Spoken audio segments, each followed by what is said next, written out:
Hello everyone, welcome back to my channel. তো আজকে একটা নতুন ভিডিও নিয়ে চলে এসেছি তোমাদের সাথে। তো আজ আমি ঘরে বানিয়েছিলাম চিড়ের পোলাও। তো চলো তোমাদের সাথেও শেয়ার করি কী করে বানিয়েছি। তো ফার্স্টেই আমি কড়াইয়ে সাদা তেল দিয়ে দিয়েছিলাম, তারপরে দিয়েছিলাম হচ্ছে গোটা জিরে এবং গোটা সর্ষে। তো ওটা কিছুক্ষণ ভাজা হয়ে গেলে আমি দিয়েছিলাম আলু আর হচ্ছে গাজর, আর তার সঙ্গে লঙ্কাও ছিল। তো এগুলো সব কিছু ভালো করে নাড়াচাড়া করার পর আমি দিয়ে দিয়েছিলাম এখানে কারি পাতা।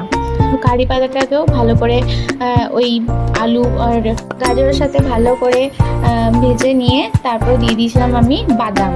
তো বাদামটা দিলে আরও ভালো লাগে চিড়ের পোলাওয়ে। এবং তারপরে দিয়েছিলাম হচ্ছে পরিমাণ মতো নুন এবং হলুদ।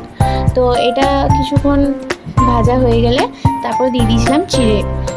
তো চিড়েটা এখানে মাস্ট, তো চিড়ে তো দিতেই হবে। তো তাই জন্য এখানে চিড়েটাকেও দিয়ে দিয়েছি। আর আমাদের এখানে তৈরি হয়ে গেছে চিড়ের পোলাও। এটা খুবই ইজি বানানো, তোমরাও ঘরে বানিয়ে দেখতে পারো। তো চলো দেখা যাক দিদা কি রিভিউ দেয়। ভালো হয়েছে তো?